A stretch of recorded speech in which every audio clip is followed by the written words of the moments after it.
غزالی رحم الله فرمایي چې انسان چې کوم دی د څلورو خبرو دعا وکړي او د هغې څلورو خبرو نه دی پس چې کوم دی نور مزید څلور خبرې دا په عمل کې رانولې تاسو پوه شئ دا انسان چې کوم دی د وخت کذاب دی دا انسان د وخت دروغجن انسان دی موږ د امام غزالی رحم الله نه لږ پوښتنه کوو هغه کم څلور کارونه دي چې انسان چې کوم دی دعوه لري د هغې نه پس نور څلور کارونه دا انسان ونه کړي دا انسان څنګه دروغجن دی امام غزالی رحم الله فرمایي اولنی انسان چې دی وایي زه به جنت ته ځمه خو چونکې په دنیا کې دی عبادت نه کوي دی د رب ذوالجلال اطاعت نه کوي دی په دنیا کې چې کوم دی خپل خواهشات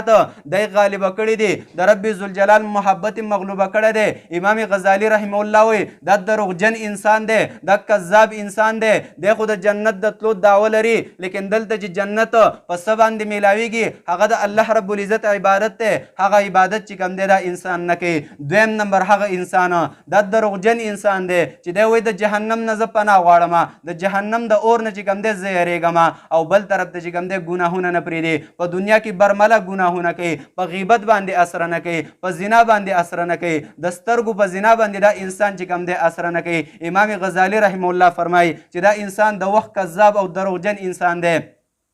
دریم نمبر چې کوم دی یو انسان دی د دعوه لري چې زه د الله رب العزت سره محبت ساتم او دا انسان لګیا دی الله رب العزت په دې انسان کله مصیبتونه راولي کله پې تکالیف راولي دا انسان چرته هم په هغې تکالیفو باندې صبر نه کوي دا انسان د رب ذوالجلال په هغه مصیبتونو باندې صبر نه کوي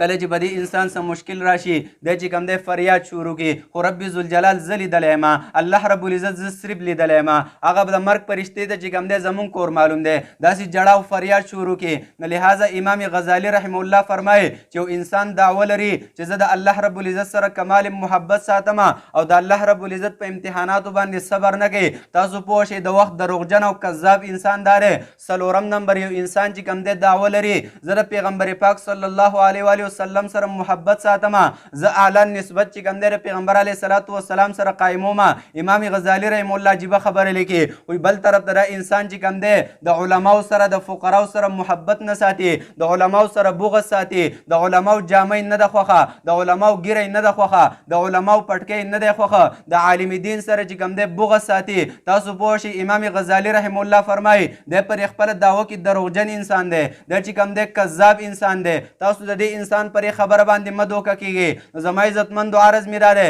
موتا به چې کوم دی د جنت د تلو خواهش هم لرو خو د هغې دپاره به موتا نیک عبادت هم کوو د رب ذوالجلال اطاعت به هم موتا کوو موتا به د جنت جهنم نه فنا هم غواړو خو د هغې سره سره په دنیا کې به موتا ګناهونه هم پرېږدو موتا به د رب ذوالجلال سره د محبت دعوه هم لرو خو د هغې سره سره د رب ذوالجلال چې کوم مصیبتونه تکالیف په موتا باندې راشي په هغې کې به موتا صبر هم کوو څلورم نمبر زما عزتمندو د پیغمبر علیه صلات وسلام سره د محبت دعوا به هم موږ او تاسو لرو خو د هغې سره سره زما عزتمندو د علماو سره به کمال محبت ساتو ورنه زما او ستا دا دعوا د محض دعوا د موتا به په خپله دعوا کې کاذبین یو موتا به د وخت دروغجن انسانان یو که چېرته موتا په ژبه باندې یوه دعوه لرو او دغه رنګې په عمل کې چې کوم دی د هغې د بقایه څلور خبرې موتا په خپل ځان کې راونوستې امام غزالی رحم الله فرمایي دا د وخت دروغجن انسان دی د دې وجې نه زما عزتمندو والذین آمنوا اشد حبا لله موتا چې کوم دی خپل ځان ته د ایمان نسبت کوو موتا ځان ته مؤمنان وایو